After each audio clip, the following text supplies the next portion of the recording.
Okay, I'd like to call this meeting of the Select Board to order, May 7th, 2024 at 5 o'clock. First thing is any additions and deletions? Comment? Other than the aqueduct? Nothing? None online? Okay, so we will start the public forum. And Eric, word. Yeah, I just want to start us off. So first, I want to thank everyone for coming tonight. We appreciate all the attendance and participation. This forum is kind of for the public to get a sense of what the select board has done since the last public forum. We're going to turn it over to Charlie Kimball in a second. Just two notes. One is we have a hard stop at 6:20. So we'll go up till 6:20. Then if we still have conversations, we have to stop at that point. For the annual monthly trustees report.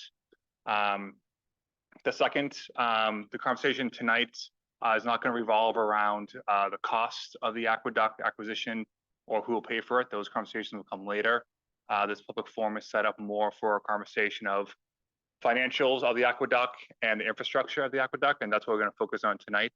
So just make sure that's clear so everyone kind of is on the same page as we go forward. But with that, I'll turn it over to Charlie Kimball, who has graciously offered to moderate this public forum once again. Well, thank you, Eric, and thank you to the Select Board for allowing me to participate in this way. I was here at the last forum that we had, and that was also a nice day outside. So thank you for coming back on another beautiful day. So we've got a PowerPoint presentation prepared and to introduce different speakers that are going to be here. A few housekeeping notes. One, this is being recorded. So anything you say is going to be a matter of public record. The second is it's a hybrid meeting. You'll see there are now, 15 people that are participating by Zoom. So we're going to try to manage it according to who's on Zoom and who's here. So when we get to questions, we're going to have to recognize who has a question on Zoom, who has a question here. We're going to try to limit questions at the end, and then go for 3 minutes apiece. I know people have a lot to say, but if you have a question or a comment, please try to limit it to that 3 minutes. So what we're going to do is we're going to hear from 3 different experts, but first let's go to the next. Yeah. Oh, the sign-in sheet. Yes, 2 more things about, there's a sign-up sheet in the back, so please sign up. Who has that sign-up sheet? There we go. All right. And there are bathrooms that are located out in the hallway. All those on Zoom, I'm sure you know where the bathrooms are, wherever you are. So make sure you just avail yourself of them. Okay. So is there anything else we need to cover? Nope. Okay. So let's jump right into it. So why are we here? Oh, there we go.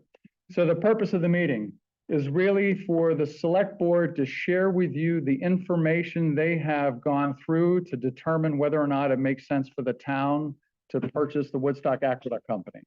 So part of that is looking at the financials. Part of it's looking at the engineering reports. There's also other information the Select Board has looked at, so they want to share that information with you so that there's no secrets. You know exactly what's going on.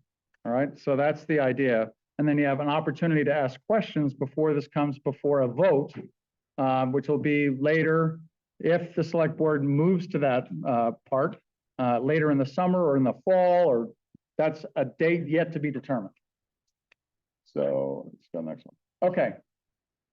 So how did we get here? Remember, the Woodstock Aqueduct Company is a private entity that was formed in 1880, started servicing the town with water in 1887.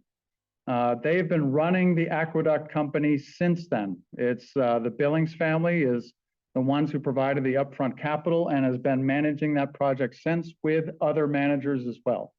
So it's a private company that is owned by a number of shareholders. I think 34 is the last count. Could be 35, I don't know. So then in 2013, the Vermont water supply rules deficiency were pointed out saying you don't have enough water pressure. And I think there are some former employees here that might be able to comment on it, but there was in 2017, there was a major capital project for the West End Loop. And that was to connect water coming down from, to go over onto Carlton Hill and College Hill to provide enough water pressure to satisfy the deficiencies on that side of the river. Okay, that was done in 2017. In 2023, the thing that brought us together last August were the rain events. It wasn't really a flood, it was a rain event. But it disrupted water to the town for 10 days and blew 2 of the river crossings apart, one down by Billings Farm down towards the sewer plant and the other at Elm Street Bridge. So, and then we had the public forum in August, and that was the Woodstock Aqueduct Company really presenting information to interested people about what's going on. You know, what were they doing to repair, and then what were the challenges facing the Woodstock Aqueduct Company going forward? And at that time, Jaira Billings, the president of Woodstock Aqueduct Company, said, you know, we'd be interested in selling this to the town for a reasonable price. So then in the Harvard Business School, a group of students from the Harvard Business School, I guess we'd call them a project team, was engaged. And they spent about 3 months really diving into the details of the operating of water system, what are the costs of financing, and they made a presentation in November of 2023 to the select board. The Woodstock Water Working Group was formed in about September, October, and we met on a weekly basis. There was 6 of us. And then we delivered a report to the select board in December and then made a presentation to the finance committee, the Woodstock Finance Committee, as well as the Woodstock Select Board, recommending that the town move to acquire the water company. The select board entered into this letter of intent, which is not a commitment at that point. It is, we need to investigate the advantages of purchasing the aqueduct company and possibly moving towards an acquisition. Right? I think I captured that right. Okay, so that was in February of 2024. And since then, they've been reviewing information to whether to justify the purchase or not. And then the Woodstock Aqueduct Company, as you know, on April 2nd, filed for a rate increase to pay for the improvements that they're forced to make in case the town does not purchase the aqueduct company from the aqueduct company. All right, so they did make that rate application on April 2nd. And the public hearing, I had May 20th up there, but May 22nd. Anybody know? Anybody know? Okay, May 22nd. Let's go with that date. Okay. All right, so here are the main concerns that the select board has been trying to address and that is of concern. You know, who has control over the water security for the people on the system and for the town? Who has control? Public safety, is there enough water pressure to put out fires that might come along the from the hydrants? And right now that's a concern. And if you talk to the fire chief, you'll find that out as well. Can the staff of the town manage the public water system as it's constituted now? Is the water system aligned with what the priorities are for the town plan? You want to make sure any successive ownership also is aligned with what you want to get done in the town. And then the affordability for ratepayers and taxpayers. The big question of who pays is not what we're going to talk about tonight. We don't have the answers to those questions. But that is it going to be affordable for the ratepayers? Is it going to be affordable to the taxpayers if it's owned by somebody other than the town, or it's owned by the town, or stays in current ownership? And then the last one is economic development. Thinking about how does the current water system impact economic development, the inability to service new developments or existing housing or existing developments. Okay. So with that, we're going to hear from 3 speakers. Yes, maybe 4. All right, so the first, Gallagher, Flynn and Company is a CPA firm out of Burlington. They're engaged to review the financials of the Woodstock Aqueduct Company. A respected firm, probably the largest CPA firm in Vermont. And Tim Obie, Tim? All right, anyway. Tim Obie is going to be here to talk about it. He's meeting with us by Zoom. And then Craig Jewett is here from MSK Engineering. You might remember Craig from a previous meeting. And then also William Nickerson, who you might recognize the last name. He has a father living in town from the state of Vermont, the Agency of Natural Resources. So he'll be with us also by Zoom for issues that he had. And then Eric Duffy, who I'm sure all of you know. If you don't know, please meet Eric, who's been doing yeoman's work on this project. So with that, that seems like the order that we're going to go in. They're going to make a presentation, each person, and at the end of it, then we'll take questions and comments. All right, sound all right? Okay. Sound okay, Ray? Yep, all right. Okay, so Tim, Are you with us still? I am. Right. Tim, if you could explain for the people here and people on Zoom, what is the engagement like? I mean, what was Gallagher, Flynn and Company charged with? How does that compare to what you've done for other communities? And what were the results? Yep. So Tim Obie, I'm the managing director of the transaction advisory services practice at Gallagher Flynn out of South Burlington.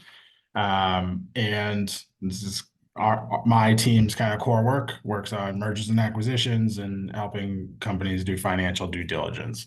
So what we were engaged to do was to kind of review the historical financials. We looked at 22 and 23 of the Aqueduct, really just looking at what's their financial position. Do we understand kind of how the financial operations of the company work?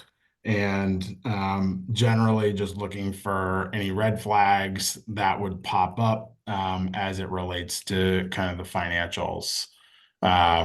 So my team, and we don't focus just or specialize just in municipalities. We primarily do kind of private corporate M&A deals. But again, it's just analyzing a business and looking at their financials and understanding kind of what the risks are and what they tell us. Okay, so from there, can you give us a general overview of what you did find? Yep. So effectively, what we were seeing in our process was we got the financial information directly from the company, had full access to Jira, and kind of just had multiple conversations as we looked at the details.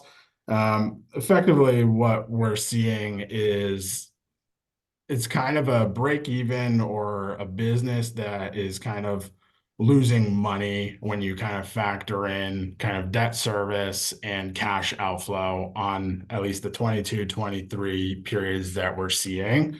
So I think that's the biggest thing to note is just there's operating cash flow constraints of the company. The rates of the company hadn't been increased since 2015. Obviously, there's a proposed rate increase now. But with that rate increase kind of being deferred over the years and costs kind of just continue to rise, there really doesn't leave any excess cash to kind of plan for the future or do more proactive maintenance. It's really on a reactive basis. And when a reaction needs to happen, they appear to need to scramble to kind of find debt financing and some way to fund it. So what we're seeing is there's about $800,000 of debt on the balance sheet. You can see in 23 with the flood events, there was emergency repairs needed. They needed to take out a line of credit to be able to fund that temporary fix. And then there's a larger project coming up for a permanent fix of about $600,000 that still has yet to be funded, from my understanding.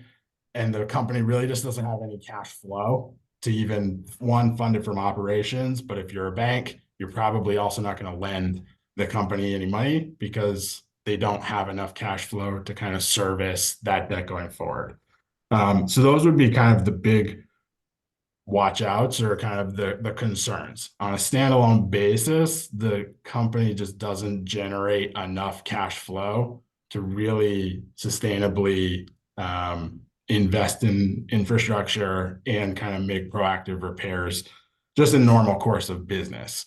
Then obviously there's the large, and we'll hear about it, the engineering report of some large capital expenditures that are required to kind of meet the state requirements and efficiencies in the system. That's a different thing.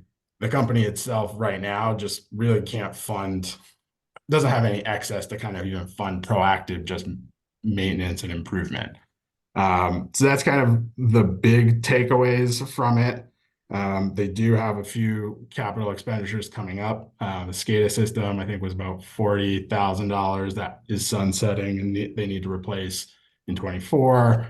And then also that $600,000+ permanent fix for the Elm Street bridge line. Of that, I think 180,000 received in grant funds. But they need to fund the rest of it. Those are kind of like the immediate, just normal course kind of concerns. And then there's the bigger capital improvements needed. Another thing just that we were asked to look at was just any red flags in kind of excess compensation or excess distributions or anything like that to shareholders or management. And really, we didn't see any evidence of any excess being paid to anyone. The only kind of cash leaving the business is amounts paid to Jira and his brother Frank for operating the business. They both take a very modest salary of, I think, combined 60,000 together. Jira is the primary operator of the company. And then his brother is the backup and also serves like an administrative role. But combined, they're looking at $60,000 together, which I didn't do a compensation study or anything, but I mean, that just seems like a modest salary to be taking to be running kind of the operations of a company. I think he had noted when he and his brother retire, the intent would be they'd have to hire on a full-time person to kind of run the business, and that might be $125,000. So that's kind of the comparable of they're probably taking an under market rate.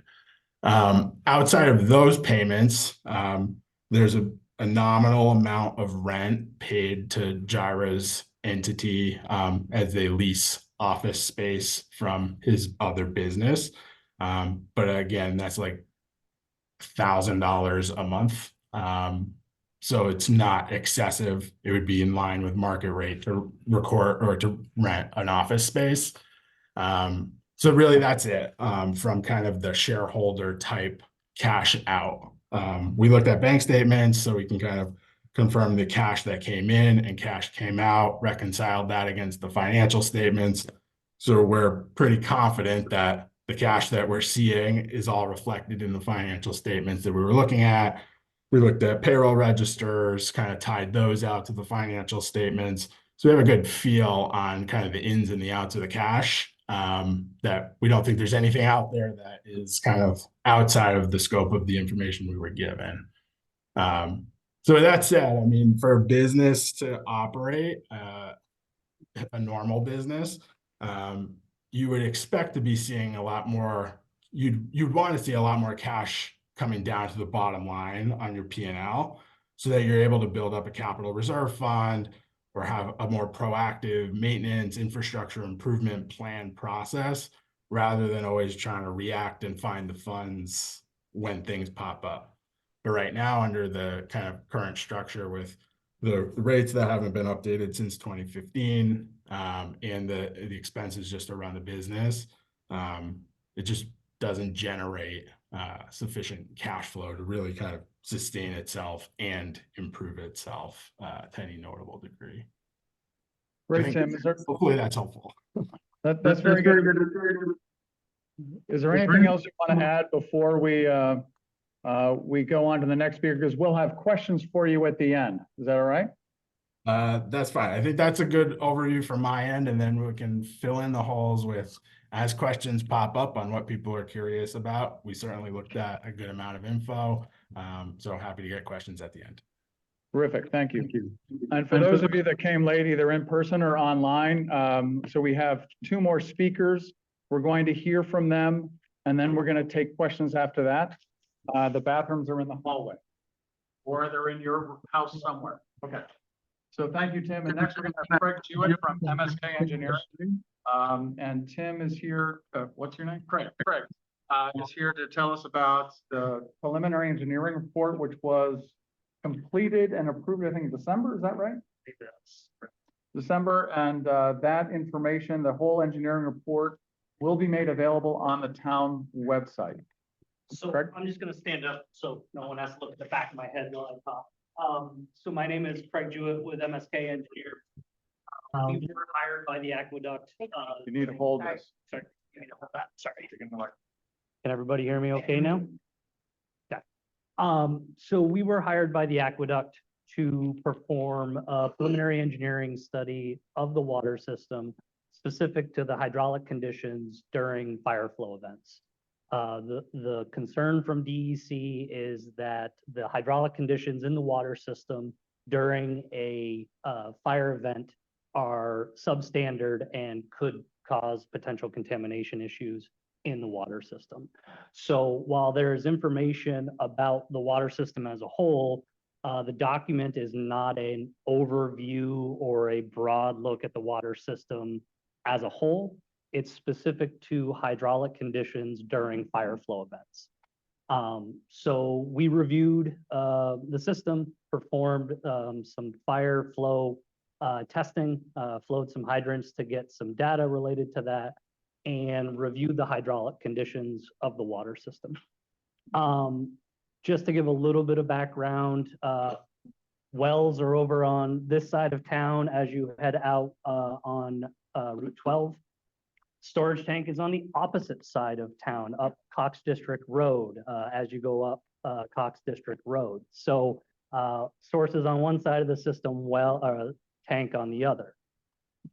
The sources pump directly into the water system while also serving the water storage tank. So the tank floats on the system and the sources meet the demand on the system with the help of the tank. Under normal operation, a water system would ideally pump to a tank, and that tank would then meet the demand of the system and not rely on the sources to be pumping to help meet that demand. So when we reviewed the system, we reviewed it under two conditions: with the well pumps on and with the well pumps off, because it does change some of the hydraulic conditions of the system. And at night, typically the wells are not running. So we wanted to look at both of those conditions. And so we reviewed the system, did a hydraulic model, and reviewed it versus the minimum requirements in the water supply rule, but also recommendations of the insurance companies related to typical fire flows that they would want to see for the types of densities that the town has.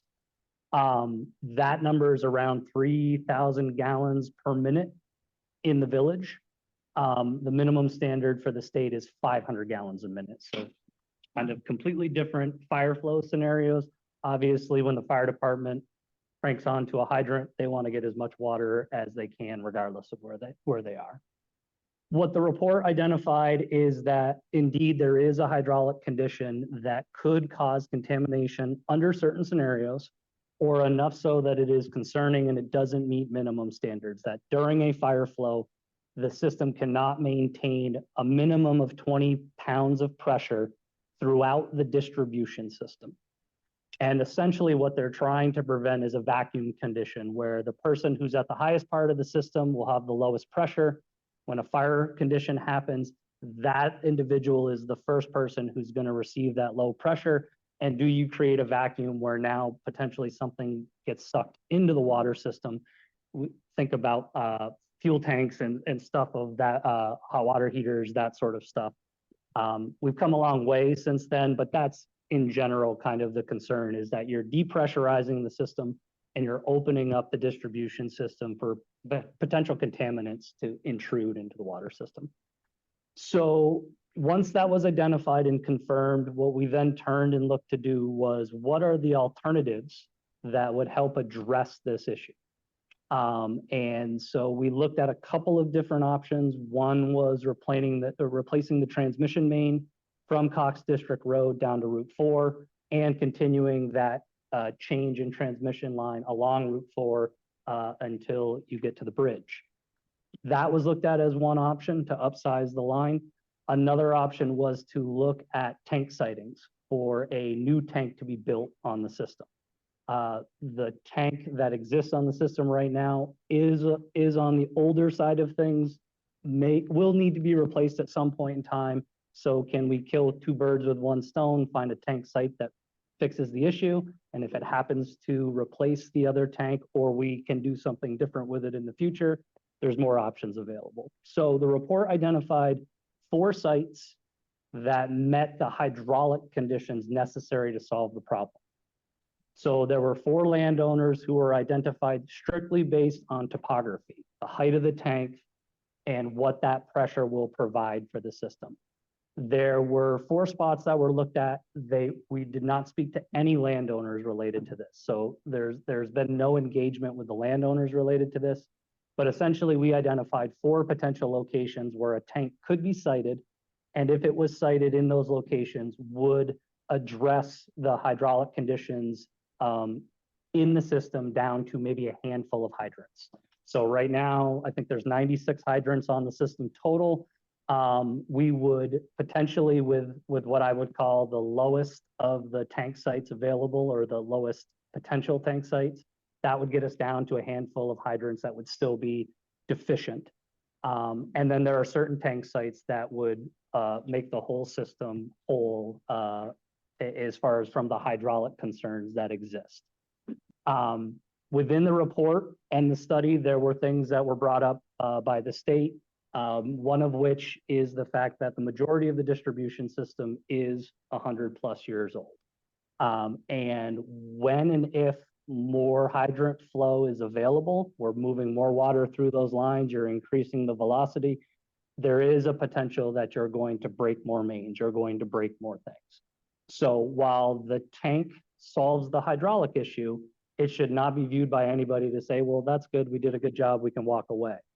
There are future things that need to be considered related to the water system. Those are more long-range planning discussions.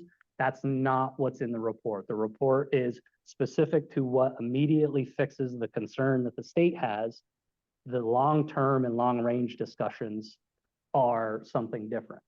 And when you do get the report, or you get the opportunity to look at the report, I apologize that any of you had to actually read that. Just from the standpoint of it's 40 some odd pages of text, and it's not really, it's bedtime reading, truth be told. There's 2 tables at the end, table 40 and table 41.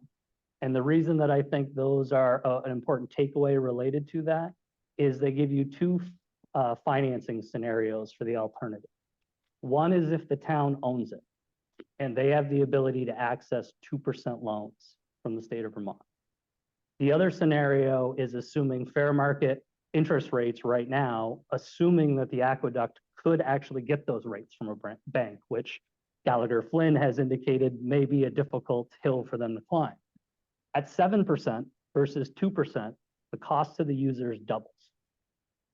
So it's just an important takeaway to say that some of this discussion is some of the things that with the town's ownership of this, you have more opportunity to access financing that is much more advantageous to the end users.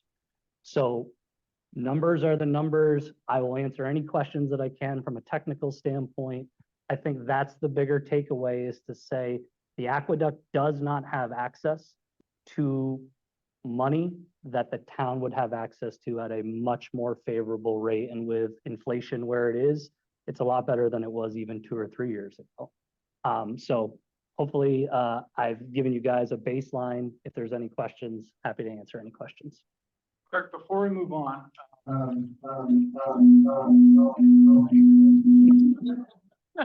It's not muted online. there are 3 reservoirs that used to feed the water system. Cox District, Bondell Reservoir, and also Carlton Hill. They're not connected to the water system right now, providing water. Is that correct? That is correct. So, and then if that was necessary as a backup water supply, what would have to happen? So if we were to have a scenario where we were looking at the reservoirs as a source for the water system, the state of Vermont does not allow emergency sources. You would have to permit that source as a fully compliant public water source through the state of Vermont. So there would be certain standards that we would have to meet related to that. There would be certain set of treatment that we would need to provide, but that is permitted throughout the state. There are many state municipalities that have surface water systems. My comment related to that would be is don't give up any opportunities that you have for a potential source, because you never know where you're going to end up. I just finished a study this last year for the village of Newbury. They spent a bunch of money 15 years ago getting off of their reservoir, had some other sources. Those sources have since dried up. We had to go back through the process of getting the reservoir reconnected. to the system as a source. So those are sources. They're not high quality sources. There are hoops that would need to be jumped through. But with climate change being what it is and droughts seemingly becoming more and more prevalent, having that as an opportunity or an option to you down the road, there is value to those assets, even though they're not currently connected to the water system. Great, thank you. That's Craig Jewett from MSK Engineering. He's going to be back with us. Us to answer questions, more specific questions you have. And next on the hit parade is William Nickerson. William, are you with us? I am here. Can you hear me? Yes. So Yeah, so William, just state, what do you do? I am an engineer for the Department of Environmental Conservation, Drinking Water and Groundwater Protection Division. And in my group of engineers, we review reports like Craig created preliminary engineering reports. We permit improvements to public drinking water systems. So any water main replacement, water main extension, storage tank construction, well or other source connection and treatment. We review design drawings and issue permits to allow those plans to be constructed. We also work with our funding agency, which is called the Water Investment Division. It's another division in DEC, and they administer funding through EPA's Drinking Water State Revolving Fund. And we provide engineering service agreement technical overview, so scopes when a public water system that's receiving funding through that source contracts with an engineer. We review the scope and provide approval on the technical aspects of the scope. And then we also provide technical assistance directly to water systems. So we'll help investigate issues with source water quality or problems that are happening with treatment or other issues that might be occurring in the distribution system. We work, the Drinking Water Groundwater Protection Division has other sections that my engineering team works with closely. There's an operations section that completes sanitary surveys of all the public water systems. There's a compliance section that reviews all of the monitoring data that is taken in the water system and make sure that the water quality is staying in compliance with the Safe Drinking Water Act and the Vermont water supply rule. And also that customers are notified whenever the law says they need to be notified. For instance, if there is a water main depressurization, as Craig was talking about, then a boil water notice would need to be issued, and our compliance group makes sure that those are issued, and as well as all the other water quality monitoring that occurs. But my group specifically works mostly with engineering consultants like Craig and water system owners like a fire district board or a municipal town board or a private owner to figure out how the different technical alternatives for addressing some deficiency or improvement plan can meet the water supply rule. And you reviewed the report from Otter Creek Engineering. And then your department is in charge of kind of giving its blessing as to, right, in terms of this is technically and factually correct. The recommendations are sound. So can you tell us what your review then resulted in? So in our group, this preliminary engineering report was reviewed by Allison Murphy, who's one of our engineers.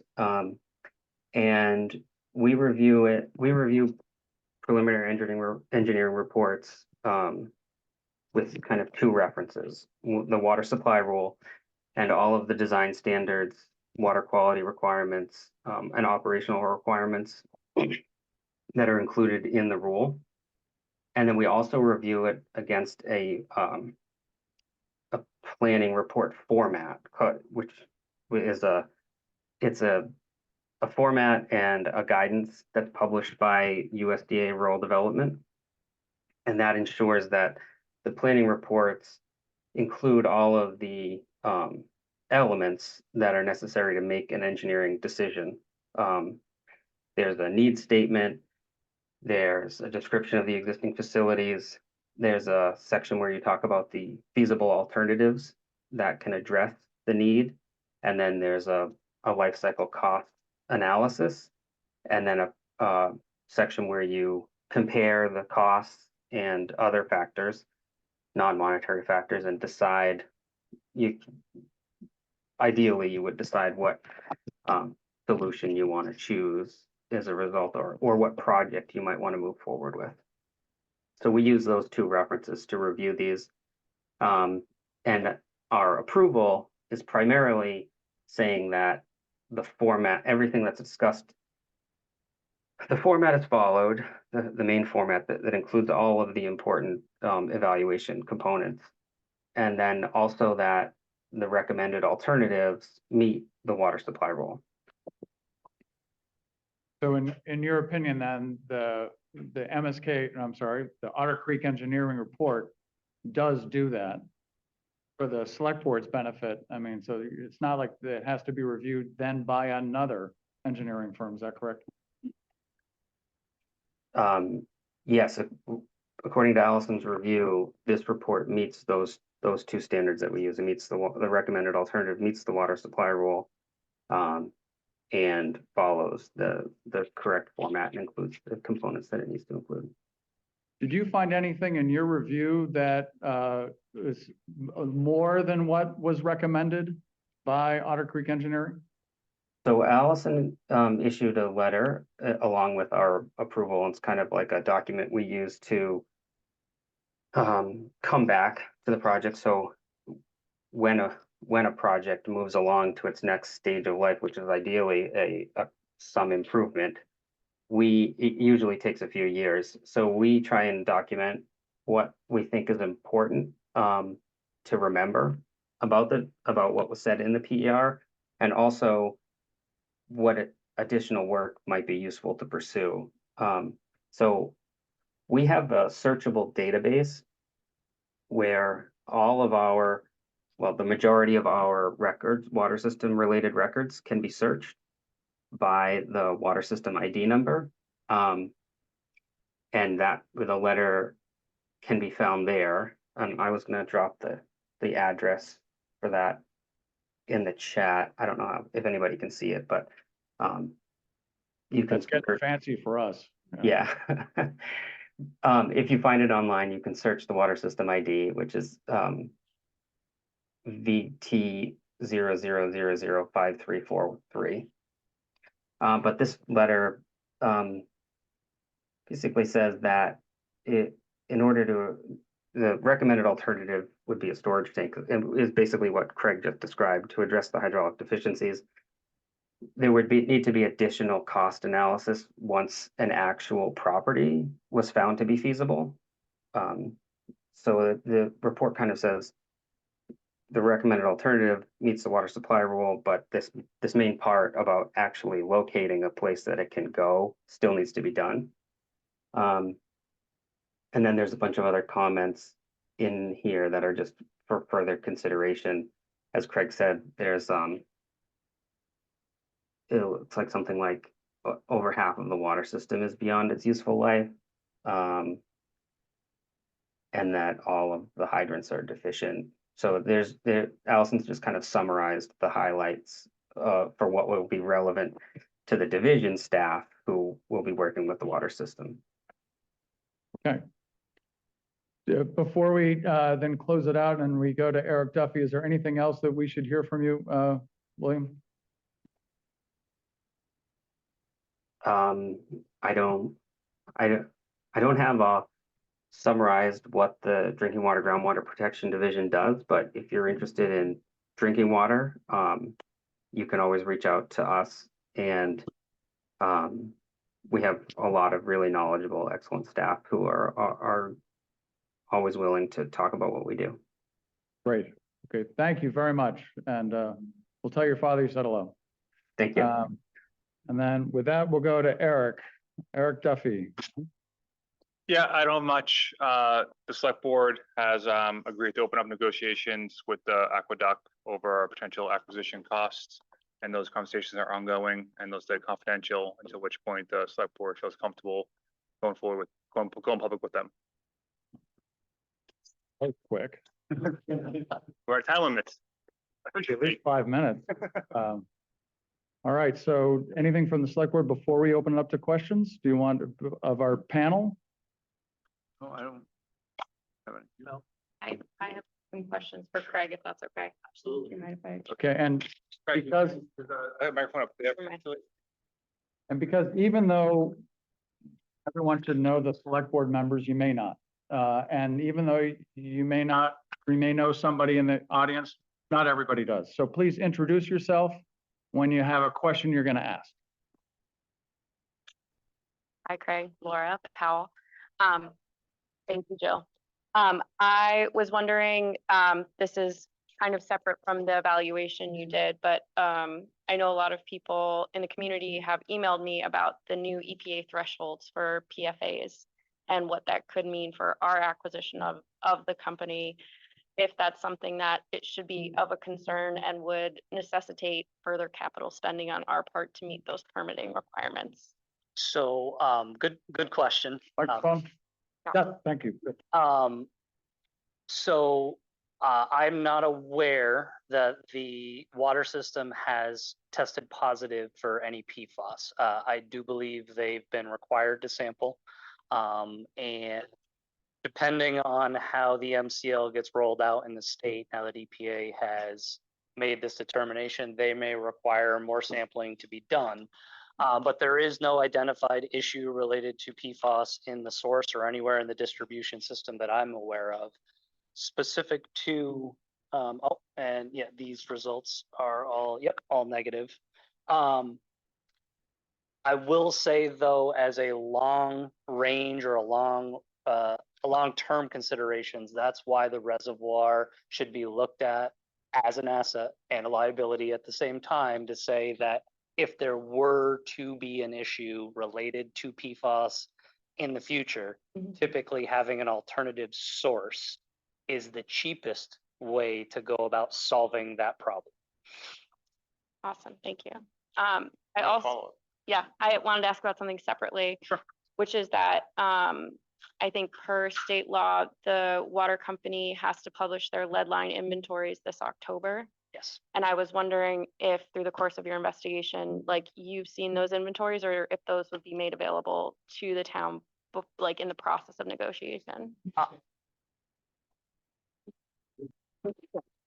Sorry. So the question was related to the service line inventories that all public water systems in the country need to complete by the middle of October of this year. So it is a requirement that it be shared with the public. I believe that requirement is once it's been submitted to DEC. Okay. I have not been involved with that, but I know the Aqueduct Company is actively moving through that. And what I think you will find, so let me step back for a second. There are going to be a lot of what is called unknown. And with those unknowns, EPA says you have to assume the worst and then work your way out of that. So that will be something that needs to be looked at and reviewed once that inventory is developed. And there will be subsequent phases that the state will be doing with their state contracts related to sampling and those sorts of things related to that. I will state that that's an interesting topic, because if the town owns the water system in that next phase, they are eligible for money that they weren't eligible in this first round because it was owned by the aqueduct. Awesome, thank you. And then last question. I think per the preliminary engineering report from the fall, the water tank was due to be inspected this month, and I'm wondering if that has happened. I have not followed up with the Aqueduct Company about whether that inspection has occurred yet, but I could certainly find out and report back. Awesome, thank you. I have a question. So if the town decided to go forward with an acquisition, one of the first concerns is kind of getting up to state levels. So based on your research, what capital projects would you recommend the town look at immediately after a purchase?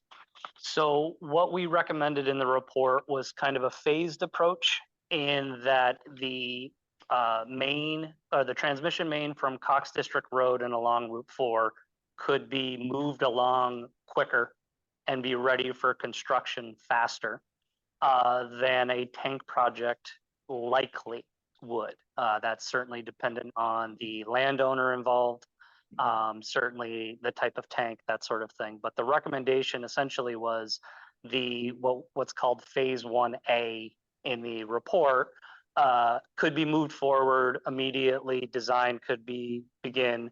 And once financing is secured, you could move forward with construction. So that is a project that I'll call it fast tracked for Vermont.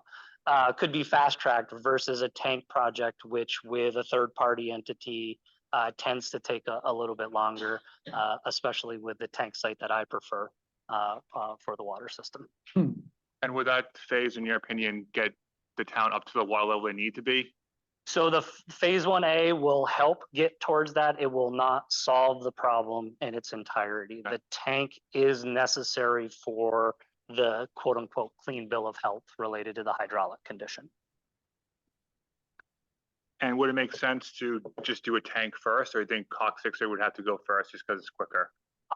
I think as far as showing movement towards addressing the deficiency, that would be the recommendation. If we thought that we could combine that into one project and not have it be exorbitantly long from a scheduling standpoint, it would be better to combine both as one project. You will get more bang for your buck. You will get bigger contractors who are willing to look at the job as opposed to it being split into two projects. Plus you'll have less technical services related to one larger project than two separate projects. Thank you. Moderator's prerogative. But if time were not an issue, which would you do first? If time were not an issue, I would do the tank first. All right, other questions? Do we have any questions online or? Well, I don't know if the select board has any financial questions or anything else, or just. Can I ask one for Tim? Tim, are you still with us? I am. Excellent. So Tim, you kind of talked about that, the aqueduct just kind of didn't have any cash flow or any reserves. Is it your belief that if the town owned it, they'd be able to kind of run it more effectively financially, potentially, and then build up those reserves and have more capital reserves to kind of better align with long-term needs? There's the potential for that, but I think under current state, under the current rates, you'd probably see some synergies on like administrative function and oversight versus like kind of the forecasted expense structure, hiring in a new professional manager and the such. But again, you're gonna have to pay people more to kind of take on more responsibility or hire additional people. So I think current state, if the town just took it over, I don't know if there's a significant cost savings to run it as it is now by the town. I think that the cost savings piece comes into access to capital at cheaper rates for these bigger projects that are coming down the pike. As it stands now, I mean, ultimately the town would still need to have enough funding to kind of handle normal course of operations, right? Whereas over the last 2 years, for instance, 22 had 460,000 of revenue, 23 was about 450,000. But in both years, 22 had $481,000 of expense, 23 had $544,000 of expense on kind of that normalized cost structure. So we're already at like a net at a deficit, and that's before debt service. So I mean, regardless of who owns it, more money needs to somehow come in to kind of fund. That's helpful answer, or if that addressed Yeah, the question. if I could paraphrase you, rates have to go up one way or the other. Correct. Okay, thank you. I think you're standing. to I add something onto that? Just wanted to add one addition to your question, Eric, is Also the Public Service Board has restrictions on how much capital reserve can be kind of hoarded for those purposes, mainly because they're dealing with GMP and electric and telephone and that sort of thing. So the town will have more flexibility and less restriction related to how they capitalize what they're doing versus what the aqueduct has available to them. As an example, the aqueduct is paying right now to go through a rate increase, to be able to get approval for a rate increase. If the town were in control of that, that process does not exist. There is no one telling you that you can't charge the rate that you've determined or whatever you guys want to do with the water system. So just a point of clarification or addition to that. All right, thank you. Now we have questions? Yes, remember, if you can repeat your name, that would be wonderful. And Oh, I'm sorry. if you could speak, yeah, Oh, I don't need one. I'm Susie Stolz in Woodstock. So, totally get it that you say we need to have an aqueduct as a potential source, but we have 3 aqueducts, you said.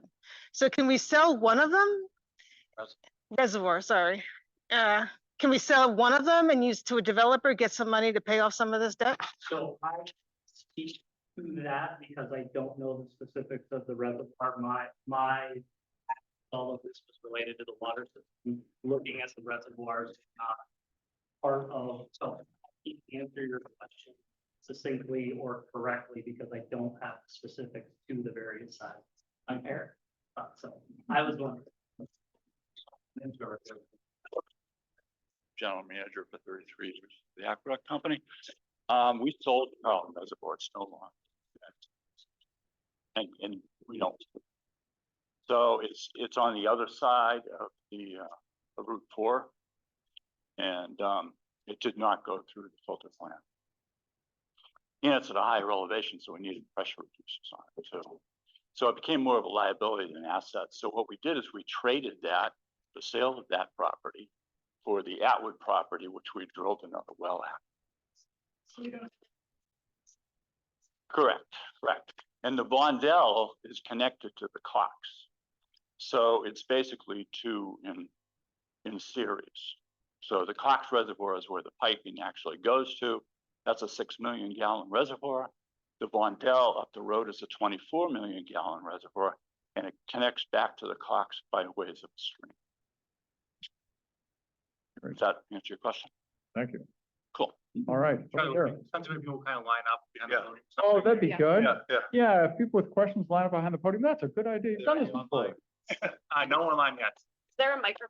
Yes, okay, perfect. All right, good. And just to remember, comments, and questions, 3 minutes if possible, and then moving it on to other people so that we can hear from as many people as possible. I'm Jill Davis. I live in the village. So I don't know who this question is directed at, but I understand that the current conditions of the system mean that no housing permits are being given. And I wonder what the timing is. What do we have to do to be able to start giving housing permits again? Do you want to have Willie answer that question? Willie can start. I'll add necessary. Mr. Nickerson, do you have an answer for that question? Did you hear it? I've heard the question, what needs to be done in order to allow new connections to the water system? Yes. And the second part of it is, and how long will that take? I do not know the answer to that question off the top of my head. I could take a few minutes and look in my records and see if there's an answer that I can find. And then I'll raise my hand if I do, once I've done that, or we could see if Craig knows. I'll answer the second question first.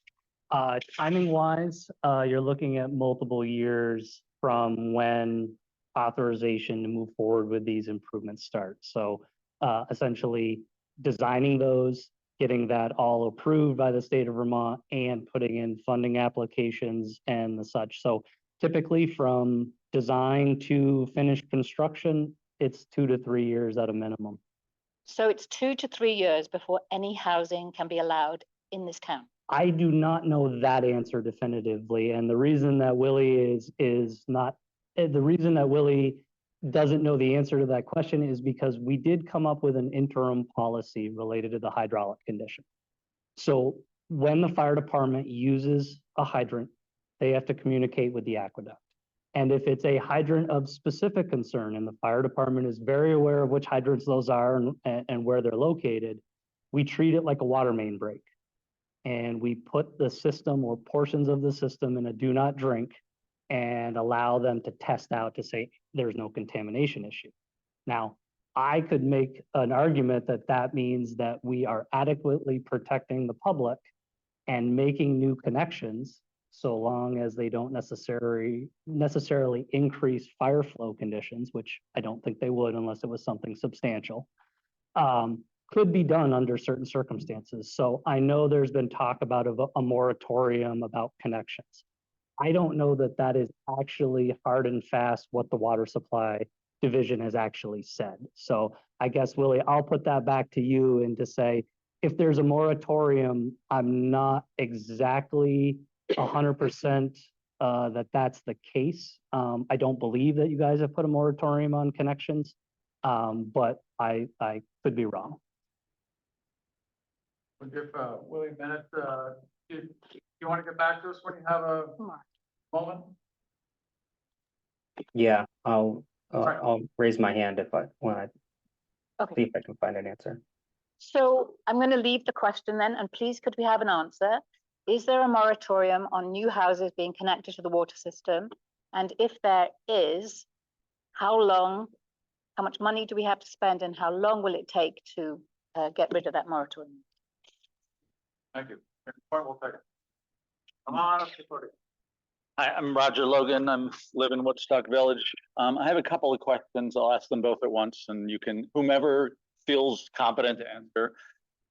Is there, since the kind of biggest identified hydraulic issue, I think you called it, is the sudden surge of use with a fire hydrant, is there any way to segregate the potable water system from the fire hydrant system that's not overly cost burdensome? No. Okay, all right. Right, well, that's easy. I mean, being a nerd, I might want to know the answer. Don't explain it. No, you don't want to do it.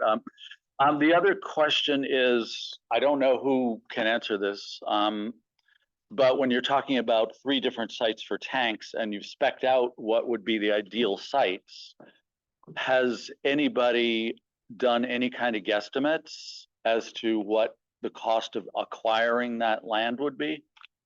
So we haven't looked at land cost. What we did was we took the sites and estimated a type of tank. What Willie was mentioning earlier is that may not necessarily be the best type of tank for that given location. So of the 4 tank sites that we're looking at in kind of descending order, the primary site would be right at Billings Farm in the National Forest, right along the carriage trails off to the side. That would be the ideal spot for a tank because it would be before majority of the demand of the system. So we get back to what we were saying before, wells, tank, demand. That gets you the most bang for your buck because you get that water in front of all your demand. There is one other option closer to the wells that would also have a similar impact to the water system, being able to put the storage in front of the demand. But that site and the access to that site, in my just reviewing it and looking at it, is not as ideal and certainly would be more costly. And then there are 2 other tank sites, one of which it works on paper. I don't see how it would ever actually work in reality, but it is an option. So just to follow up then, I know you have probably some idea of how much actually constructing the tanks and the infrastructure, but we haven't looked at all at the cost of acquiring the land. Right. Correct, because Okay. that's a specific negotiation if a landowner is interested. So what we've said to the aqueduct is, go have conversations with these landowners and see who is interested, because if they're not interested, then it just gets eliminated as an option and start working towards that end, towards what you're talking about. Yes. Okay, great, thank you. Put up Carrie online, yeah, Carrie. Before we move on to our next question in the audience, we have Carrie Cole. Carrie, go ahead with your question. Carrie Cole, Select Board. I live in the Village of Woodstock. I'm just asking this so that it will be asked. Theoretically, could one just pull all the hydrants and rely on fire truck tanks and move that to the bottom of the priority list? So, I'll take this in two parts. If the aqueduct wanted to eliminate the deficiency in the quickest manner possible with the least amount of capital involved, they could pull all the hydrants. Politically and life safety wise, that's a completely different conversation. So to answer your question on the financial side, yes, they could. That would be the cheapest way to address the deficiency that the water system currently has. I'm not recommending that option. I don't think you'll find too many people who would. That being said, a private entity who buys the aqueduct and comes in would not be restricted from doing so. So that is something to keep in mind related to this conversation. It will solve the problem. It will be the cheapest way to do it, and it will not be in the best interest of the village and the town, in my opinion, if that were to occur. Thank you. I just wanted to get that out there. Before we move on, the Woodstock Aqueduct Company has stated several times that in its formation, it was for the general service of the community. So they would not, as their board and their shareholders, move to do that because that's not the purpose of their establishment. So. Hi, Wendy Marinan, village resident. My question is based on an anecdotal experience, personal anecdotal experience related to fire hydrants and safety and tanks. A week ago yesterday, I went to use my main water in the kitchen and it was running a little spluttery and brown. And I was about to entertain, so I was a little distressed. I called the water company and got a person right off, which was brilliant. And she got back to me as soon as she could and spoke to a water technician. The fire company had contacted them and was filling their tank. So what was happening in my house had everything to do with the fire trucks being filled. There was no advance warning or, hey, heads up, this is going to be happening. I'm not sure how this experience translates across the community. It took about 2 to 3 hours to run clear. The solution, the answer to me was, it's not contaminated and just keep running your water. And I said, that's thank you, but okay, and then you have your water bill. But it's just an anecdote I want to share that's relevant to our current situation and how might, the question is, how does that compute in what your findings, that filling tank story, I guess is what it is. Thanks. So the situation that you're describing, I would say would be similar to flushing hydrants. So seasonally, hydrants will get flushed. Typically you get a notice, hey, you guys are going to see some discolored water. And that's really because they're trying to move any sediment that's sitting into the pipes to get that through. It's actually trying to clean what might be sitting for sediment in the pipes. It's trying to flush whatever's sitting in the pipes. When they go to tie onto the water system to fill up trucks, it's a very similar thing. You're getting a high demand, you're getting high velocity through that water. It's stirring up what's sitting at the bottom when it's not as turbulent. So I think anecdotally, I understand what you're saying. They're not the same situation as far as if a fire were to occur, you will probably see that condition in the surrounding areas for a day or so because that water had been moved through there. So in that way, it is similar.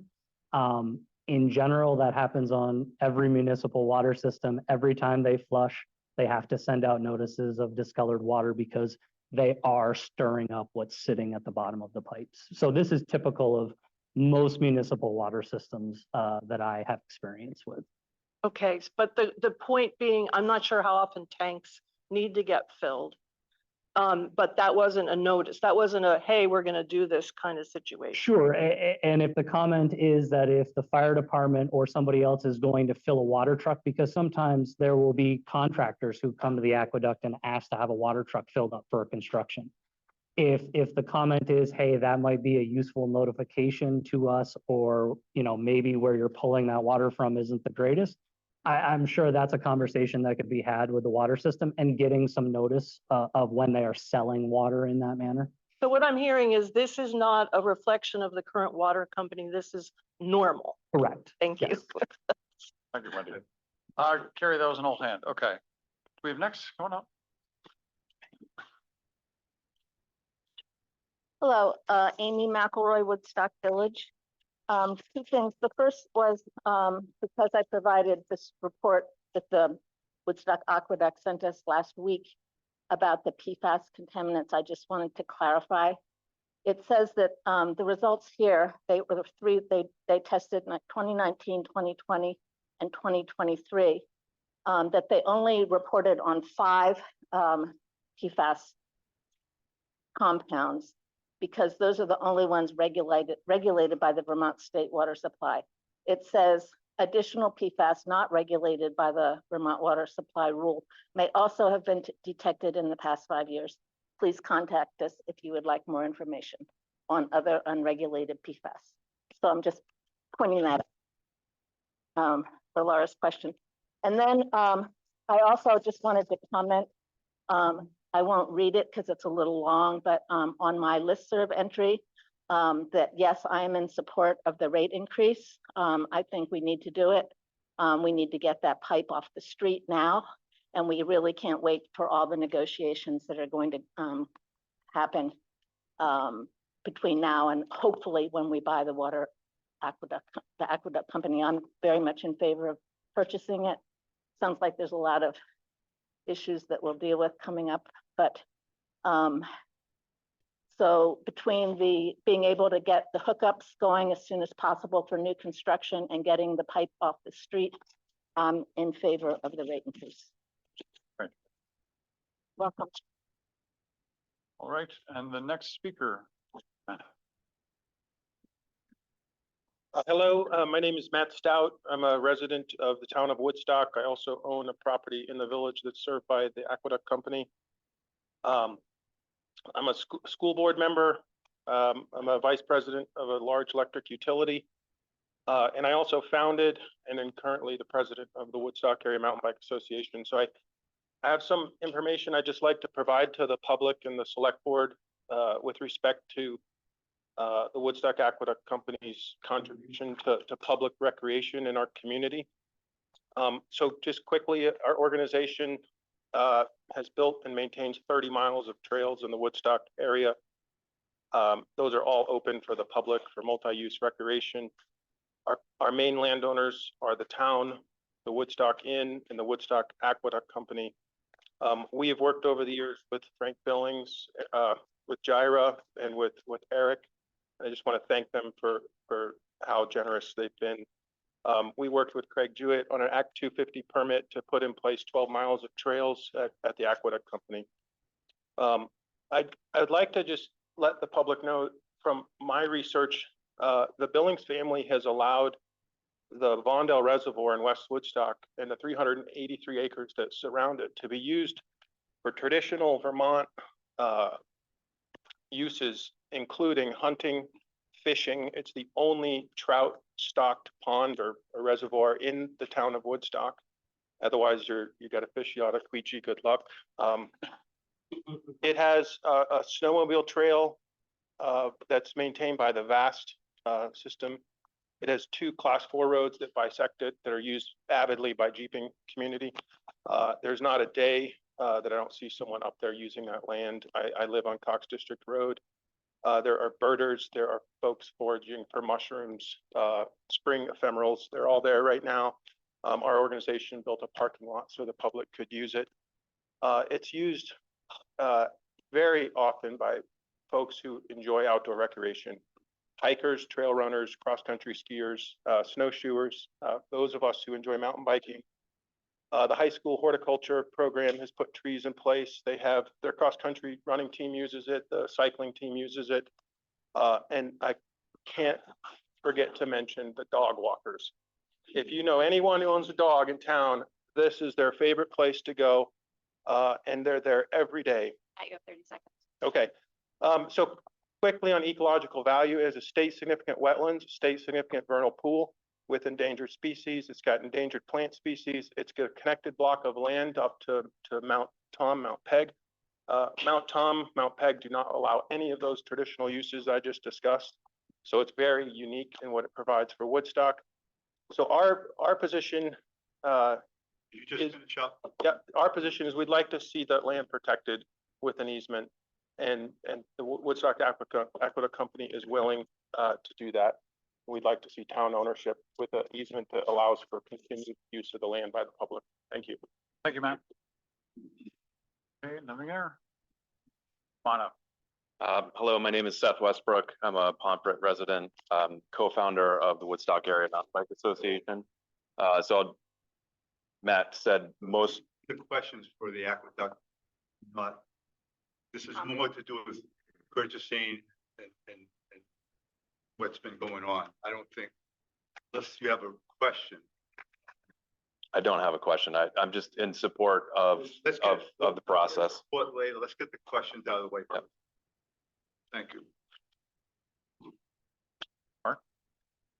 Hello, everyone. My name is Mark McElroy, village resident. I have a question about the scope of the assessment. Is it Otter Creek? It was, I changed employment at the end of the year. Okay, well, Craig was very clear about what the scope of his assessment was, what he was asked to do relative to the current deficient condition having to do with fire hydrants. But my question is, what about the rest of the analysis that presumably should come into play during the course of due diligence in a situation like this? What about the things that fell outside of your scope having to do with the,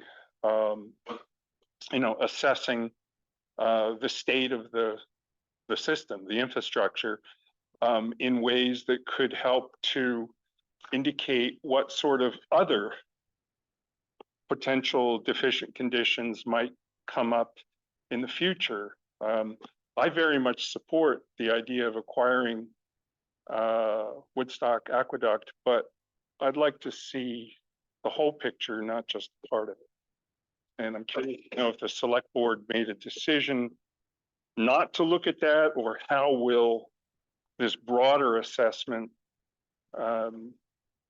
be done if in fact it's on deck to Do you want occur. to pick that, or? I don't, when you say broader assessment, what do you? Let me jump in for a minute. I think you're saying there are those things that we know, that what Craig has told us is increasing the hydrologic pressure at the fire hydrants and then how to do it. But there are a lot of things that we don't know. So for instance, we know what the age of the pipes is underneath. Mhm. We don't know the condition of every foot of those pipes. Mhm. And how do you conduct that analysis? I'm not sure. So to answer the question, what you're asking about is what we would call an asset management plan. So it's an inventorying of the water system from source to services, and an evaluation and a development of a capital improvement plan. What needs to be done over the next 20 years? We did talk about that with the aqueduct when we first got into the PER. They did not want to bite off more than they could chew. And again, from a financing standpoint, if the town owned the water system, there's a $50,000 grant to do an asset management plan. If Gyro wanted to do it or the aqueduct wanted to do it, that's all out of pocket for them. So it becomes that sort of push-pull related to that. They wanted to not give the impression that they were trying to take on too much so that they didn't address the initial concern, because this is the initial concern. You're 100% right. There are pipes that are over 100 years old that need to be assessed as to when they need to be replaced, not if, when. That's just not what this report was developed for. I understand what you're saying and wanting to have that done. That has been part of a negotiation in other scenarios that I've seen, and there is financing available, including the purchasing of the water system, that can actually be financed through the same federal funding programs that the town has access So to. those are things we wouldn't be in a position to know until after the acquisition. Is that what you're saying? I would say at this point, if the decision is going to be made, it would take typically a year to a year and a half to develop an asset management plan that gives you the information at that level that you're looking for. Yes. So before we move on, Willie, Mr. Nickerson, you have your hand up. Terrific. Yes, well, I don't know if my answer is going to be satisfactory, but I have found two references in our files that the water system has been told that it is not permitted to expand because it needs to demonstrate adequate hydraulic capacity. Both are from before the PER was approved, and neither say specifically what the consideration for requiring that restriction are. So I can only speculate as to the specific reason, but it is clearly related to the hydraulic capacity of the system, which is the deficiencies associated with the fire hydrants. And typically when we have fire hydrants in a water system that depressurize the system when they're used, we require those hydrants to be converted to a flushing hydrant or removed from the system. In this case, it all but one hydrant in the system. So the notes I'm looking at say 95 of the hydrants are deficient. So removing them or taking them offline may not be feasible, and that's probably likely the reason for the restriction on additional connections. But I have not yet found when the letter where that was communicated to the water system. So I'll have to do additional digging to get the complete answer on that question. That would be very helpful.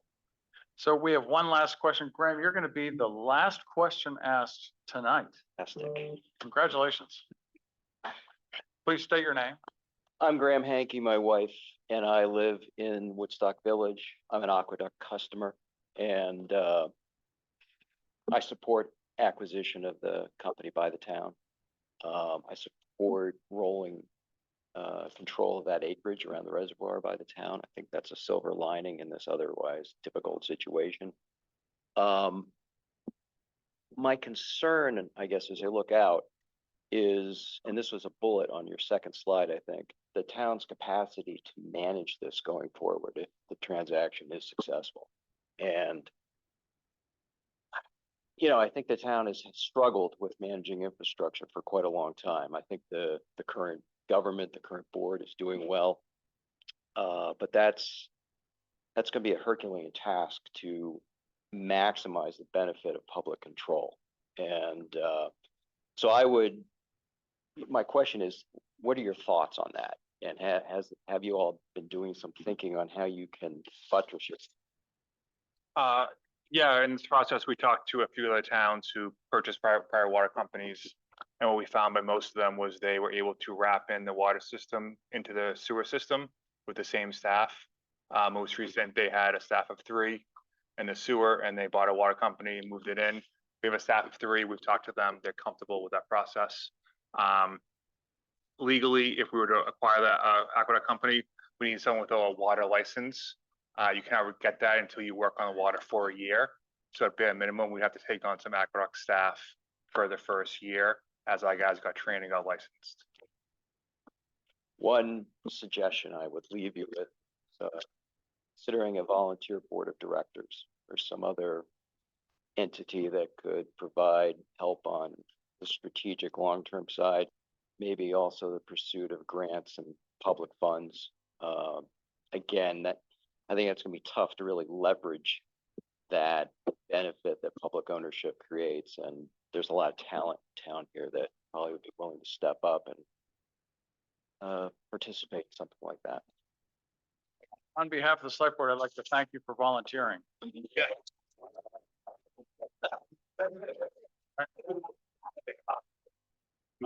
With that, I think we're wrapping up that portion, yeah. Yeah, so if I could just finish, I know a lot of people came here tonight. First I want to thank Charlie, Craig, Tim, Willie for helping us out tonight. We really appreciate it. Everyone that showed up. I know some people probably wanted to speak more, had more questions, wanted to speak for or against this. The select board will be discussing this at their meeting on May 21st. And it will be an ongoing discussion on their agenda until they make a decision whether to go forward with this or not. So we welcome your comments in those meetings. You can also reach out to myself or any select board member via email to express your feelings on it as we go forward. That being, Question. Well, I do have a question. This phone was in the restroom. Anyone? Do you recognize this phone? Anyone? I mean, all right, so, I like the motion to adjourn. So moved. So, all those in favor? Aye.